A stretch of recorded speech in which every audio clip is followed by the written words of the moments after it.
नमस्कार, आप देख रहे हैं ब्रेकिंग बिहार। अभी की जो खबर है कि रालोसपा के जो राष्ट्रीय प्रवक्ता शरद अग्रवाल ने पार्टी छोड़ा है, उसके बाद से चिराग पासवान के प्रवक्ताओं की तरफ से कई बयान आए हैं और उसके बाद से शरद अग्रवाल ने भी बयान दिए हैं। इन विषयों पर बात करेंगे। हमारे साथ लोक जनशक्ति पार्टी रामविलास की बिहार की प्रदेश प्रवक्ता देवजानी मित्रा हैं।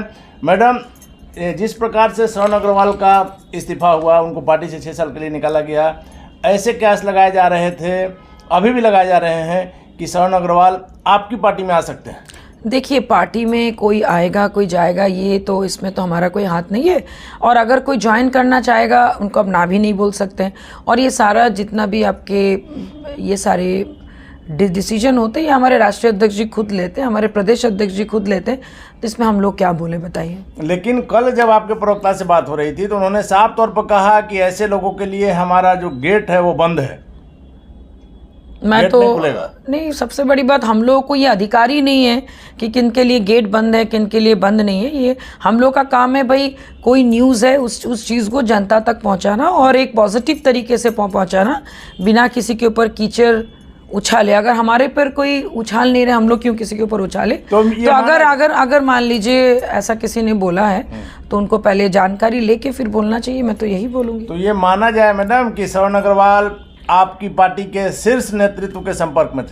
देखिए, अच्छी बात है, क्योंकि अगर वो नेशनल स्पीकर या किसी पार्टी के थे तो नेशनल लेवल से अगर हमारे जितने भी लीडर्स हैं उनसे अगर बात हो रही है तो मैं तो उसको पॉजिटिव ही लूँगी। क्योंकि देखिए, उनका जो इस्तीफ़ा लेटर जो मैंने पढ़ा और जिस टाइप के वजह से मैंने जिस टाइप की टिप्पणियों में के वजह से उन्होंने RLJP से उन्होंने इस्तीफ़ा दिया, वो देखने के बाद तो ये लगता है कि एक केंद्र में मंत्री बनने के बाद अगर आप चीज़ों को सॉल्व नहीं कर रहे हो और अगर आप जितने भी आपके वरिष्ठ नेता उनका सम्मान नहीं कर रहे हो, तो ऐसे ही करके वो लोग भी लोग होते रहेंगे। और बाकी उनके पार्टी का क्या नीति है मुझे नहीं पता है। लेकिन उनकी पार्टी से जो लोग आ रहे हैं उसको आप लोग सहर्ष अपने में नहीं, अभी तक तो देखिए आना जाना ऐसा नहीं। अनिल जी, मैं आपको ये भी बताऊं, अगर हमारे ऑनरेबल CM देश के हमारे राज्य के बारे में बिना सोचे अगर वो कुर्सी बदल सकते और जानते हुए भी कि वो संसद में जाके जिनके खिलाफ वो 2024 में आपके 2014 में और 20 में उन्होंने बात की थी, उसके बावजूद भी अगर वो चीज़ कर सकते तो अभी तो 2024-25 के तैयारियों के दौरान बहुत कुछ होगा, इधर से उधर से होगा। सिद्धांत से समझौता कैसे होगा मैडम? जो जिस व्यक्ति ने आपके बारे में आप शब्द कहा है उसको आप कैसे अपने में पार्टी नहीं, हम लोग सिद्धांत के अगेंस्ट की बात ही नहीं है। यहाँ पे सिर्फ और सिर्फ बात हो रही है कि भाई किसी ने पार्टी छोड़ी है, उनका जो भी कारण है हम लोग उस पर बात कर सकते हैं। लेकिन अगर यहाँ पे उनको आना है, हमारी पार्टी ज्वाइन करना, कैसे ज्वाइन करेंगे, किस पद से ज्वाइन करेंगे, ये भी मैं बोलूँगी समय का इंतज़ार कीजिए। लेकिन एक बात ज़रूर है, हमारे विजन इतना बड़ा है, इतना स्ट्रॉन्ग है, बिहार फर्स्ट बिहारी फर्स्ट। जो इस चीज़ को सम्मान करेंगे, जो हमारे सिद्धांतों के साथ जाएंगे, उनके साथ हम लोग हमेशा। शरद अग्रवाल का आपने कहा कि आपने इस्तीफा पढ़ा है, तो आपने देखा होगा जिन चीज़ों की ओर उन्होंने इंगित किया है। सबसे पहला है कि पार्टी ने जो है स्वर्गीय रामविलास पासवान के सिद्धांतों को भुला दिया है, पार्टी में गुटबाजी हो गई है। साथ ही साथ सभी MP का कहा कि किसी की सुनवाई नहीं होती है, किसी की बात नहीं सुनी जाती है। और साथ ही साथ बिहार के जो प्रदेश अध्यक्ष हैं प्रिंस राज जी, उनकी तक बात नहीं सुनी जाती। देखिए, मेन बात है कि अगर लीडर में अगर बड़ा विजन नहीं हो ना तो इस टाइप के बातें होंगी। Leader has to be strong. Leader का विजन, लीडर का काम क्या होता है कि आप छोटे लेवल से लेके बड़े लेवल सबके ऊपर आपकी निगरानी होनी चाहिए। भले ही आप डायरेक्टली ना करें, लेकिन आपका स्ट्रॉन्ग होल्ड चेन इतना स्ट्रॉन्ग होना चाहिए कि किसी की मजाल नहीं हो कि पार्टी के रूल के खिलाफ, पार्टी के अगेंस्ट कोई बात करा। और अगर उनकी पार्टी में ऐसा है जैसे कि उन्होंने लेटर में लिखा है, तो ये उनके लिए बड़ा दुखद चीज़ है। और मैं इस पर क्या बोलूँ, देखिए मेन है कि भविष्य तो देखिए हमारे राष्ट्रीय अध्यक्ष जी का ही है। Bihar first, definitely Bihar first Bihari first का है। आगे कौन है, पीछे कौन है, कौन छोड़ रहा है, कौन नहीं छोड़ रहा है, वो उनके ही पार्टी के लोग ज़्यादा बात करें तो बेटर है। लेकिन डेफिनेटली कहीं से भी कोई भी अगर बोलेगा कि हम चिराग पासवान जी के साथ हैं, हम आपके राष्ट्रीय अध्यक्ष जी के साथ हैं, हम इस मिशन में अपने आहुति देना चाहते हैं, तो उनका स्वागत है। लेकिन कहा तो यह भी जा रहा है कि आपकी पार्टी में भी टूट हो सकती है मैडम। तब क्या करेंगे? देखिए, टूट होना नहीं होना, मैं आपको एक बात बता दूं, बहुत सारे लोग हाल फिलहाल में छोड़ के भी गए, उससे क्या फर्क पड़ा? मेरा एक आपकी पार्टी के कोई बड़े नेता अगर छोड़ के जाते हैं तभी पार्टी जो है स्टार्टिंग अवस्था में है, वैसे में आपको दिक्कत नहीं होगा? मेरी एक बात समझिए, जब आप संगठन बनाते हैं और जब आप एक लक्ष्य को लेके चलते हैं, आप यहाँ पे सबको खुश करने के लिए नहीं, आप अपने लक्ष्य को पाने के लिए। और मुझे एकदम 100% इस बात पे फेथ है कि हमारे राष्ट्रीय अध्यक्ष जी इतने ज़्यादा स्ट्रॉन्ग लीडर, एवं साथ में हमारे प्रदेश अध्यक्ष जी भी, उनके विजन बहुत स्ट्रांग है। वो जानते हैं कि भाई अगर इस विजन को सक्सेसफुल करने के लिए कुछ बीच में कुछ लोग छट के निकल गए, कुछ बाहर हो गए, तो उससे पार्टी को इसलिए नहीं फर्क पड़ेगा क्योंकि अच्छा है कुछ लोग अभी छट जाएं तो बेटर है, क्योंकि आप जब संगठन मजबूत करेंगे 2024-25 में वही लोग साथ होंगे जिनका विजन, जिनका मत, जिनका सोच एक साथ एक पैरेलल लाइन पे होगा। लेकिन बाहर के लोग जब पार्टी के अंदर आएंगे तो निश्चित तौर पर जो पार्टी के पहले से लोग हैं उनको तो दिक्कत होगी। नहीं, दिक्कत होनी नहीं चाहिए। मैं आपको ये मतलब इसका मैं एकदम डिटेल बता रही हूँ, इसलिए नहीं होनी चाहिए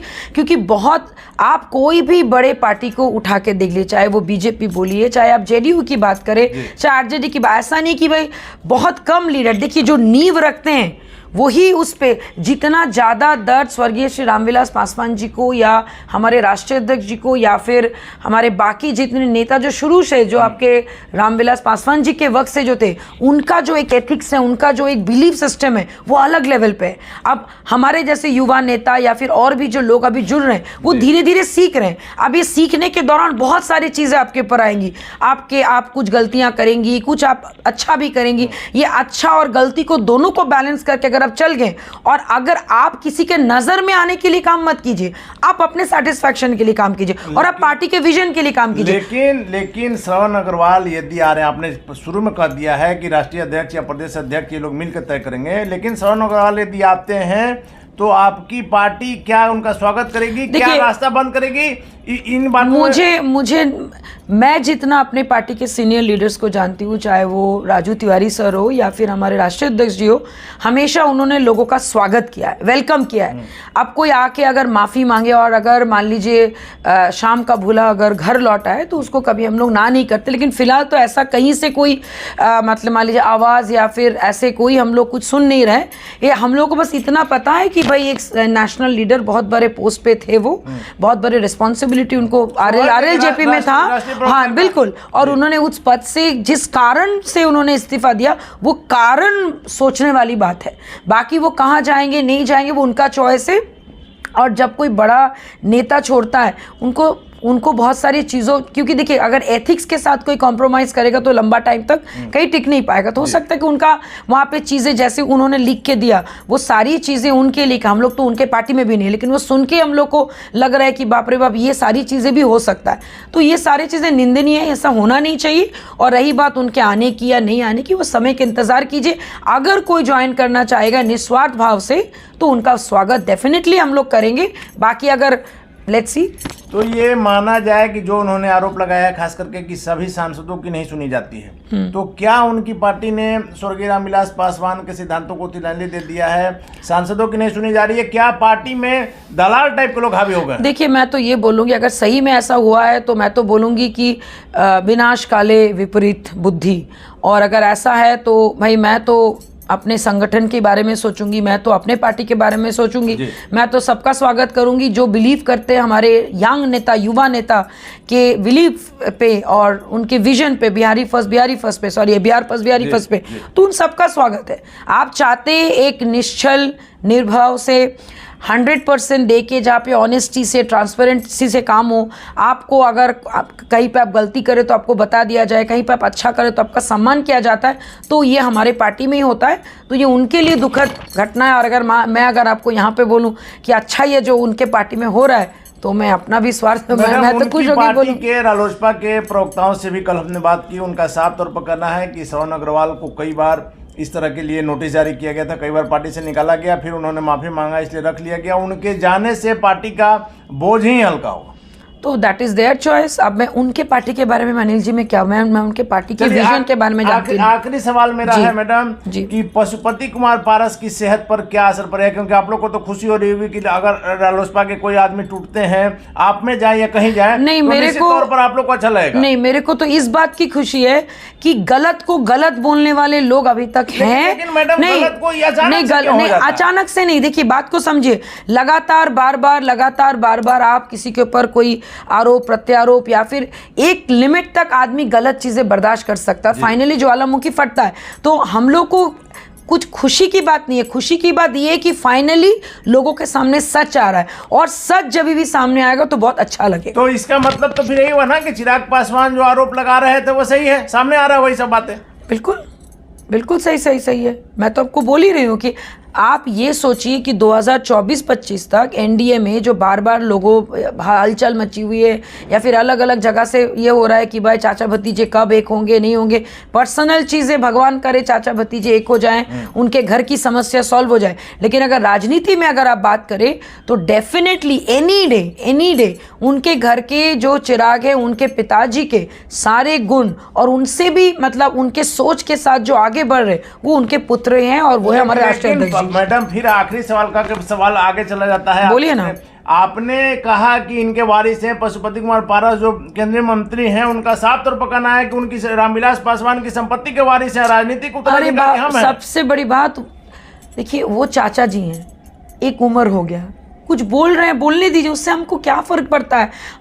अगर इनके ये सब बातों से बिहार का विकास होता है तो बोलते रहें, लेकिन मुझे नहीं लगता ये सब उलझुल बातों से बिहार का कोई माने किसी जनता का या फिर राज्य का भला हो रहा है। तो जिस चीज में भला हो रहा है उसकी बात तो कोई कर ही नहीं रहे। से तो लगता है मैडम कि सिर्फ बिहार का भला चिराग पासवान कर सकते हैं। हाँ, मेरे लिए तो वही है अनिल जी, मैं तो वही बोलूंगी। नहीं, बिहार की बात मैं कर रहा हूँ। मैं आपको बता रही हूँ, मेरे लिए नहीं, पूरे बिहार के लिए। अभी अगर कोई अगर मान लीजिए ऐसा नेता है जो उनका बात सुनते और साथ देते हैं तो वो सिर्फ और सिर्फ चिराग पासवान जी है, क्योंकि मुझे पता है, क्योंकि मैं जब से डे वन से मैं ज्वाइन की हूँ, और मैं चीजों को ऐसा नहीं कि मैं बहुत बटरिंग करने के लिए यहाँ पे आई या फिर मैं किसी को खुश करने के लिए बैठी हूँ, नॉट एट ऑल। मुझे कोई चीज गलत लगेगा मैं वो भी आपको बोलूंगी, लेकिन फिलहाल मैं आपको बता रही हूँ ऐसे कुछ भी नहीं है जिससे कि मुझे ये बोलना पड़े। नहीं, डेफिनेटली पूरे बिहार की जनता अभी सिर्फ और सिर्फ एक ही यूथ नेता के ऊपर भरोसा कर रहे हैं, वो चिराग पासवान। रीजन क्या है मैं बता दे रही हूँ, उनके पास कोई मंत्री पद नहीं होते हुए, कोई भी बिना लालसा नहीं होते हुए भी वो पदयात्रा करने, लोगों की बातें सुन रहे, जा रहे और आंदोलन पे उतर है। ऐसा नहीं कि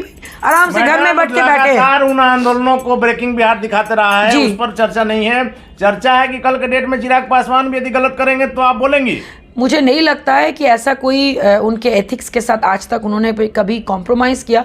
और एक बात मैं आपको बता देती हूँ, आदमी बहुत सारा चीज़ समय के साथ, परिस्थिति के साथ सीख जाते हैं। ऐसा नहीं कि मैं गलती नहीं करता तो आप गलती नहीं करते, तो वो गलतियों से अपने आप को सीखना चाहिए। हम लोग कोई भगवान नहीं है और या जज नहीं बैठे हुए कि भाई इनको सज़ा देना है। सज़ा देने वाले हमारे जनता है, वो लोग, हम लोग बस अपना काम कर सकते हैं। काम करते वक्त दो चार गलतियों से अगर वो चीज़ सीख के अगर जनता के सामने जाकर मेरे से कोई गलती हो तो हम माफ़ी मांग लेंगे आपसे, वो सबसे ईजी है और वही काम लोग नहीं कर पाते। और मुझे इतना पता है कि हमारे राष्ट्रपति जी एक ईगोलेस लीडर है। कभी भी देखिए ना, वो कभी कभी क्या होता है कि हमारे टीम में भी बहुत सारे ऐसे लोग ऐसे गलती कर देते हैं, लेकिन वो उनके बिहाफ में भी वो माफी मांग लेते हैं। तो और आपको कैसा लीडर चाहिए भाई कि वो एकदम। चलिए मैडम, इस बार आखिरी सवाल है कि चिराग पासवान का मंत्री बनने की बातें कई दिनों से हो रही है। कुटनी चुनाव के पहले से होगा कि तय हो गया सारी बातें, मोकामा चुनाव के समय बात हुआ, लेकिन चिराग पासवान का मंत्री पद जो है वो टलते जा रहा है। माना जा रहा है कि 15 जनवरी के बाद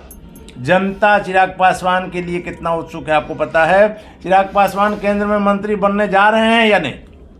15 जनवरी के बाद मुझे इतना पता है कि हम लोग सब 15 जनवरी के दिन दही चूड़ा हमारे राष्ट्रीय अध्यक्ष जी के साथ हम लोग अपने पार्टी कार्यालय में हम लोग सब सेलिब्रेट करने वाले, ये मुझे पता है। और डेफिनेटली ये भी पता है कि 15 जनवरी के दिन एक ऐसा ओथ लिया जाएगा, चाहे वो संगठन के रिलेटेड हो, चाहे वो 2024-25 के रिलेटेड हो, या फिर चाहे कुछ ऐसा न्यू रूल्स एंड रेगुलेशंस के लिए हो, या फिर चाहे बिहार फर्स्ट, बिहारी फर्स्ट को लेकर हो। मुझे इतना पता है, मंत्री पद आए नहीं आए वो बात की बात, आएगा तो उससे बेटर कुछ नहीं, अगर नहीं आएगा तो हमें कोई फ़र्क नहीं पड़ता। इसीलिए क्योंकि हमें भी पता है कि आप जब काम करते जाओगे आपके पास वो चीज़ें दौड़ के झक मार के आज नहीं तो कल आएंगी। चलिए धन्यवाद आपका मैडम। तो ये थी हमारे साथ लोक जनशक्ति पार्टी रामविलास की बिहार के प्रदेश प्रवक्ता देवजानी मित्रा जी, जिन्होंने बहुत ही सफाई से चिराग पासवान के मंत्री बनने की बातों को आगे के लिए टाल दिया है।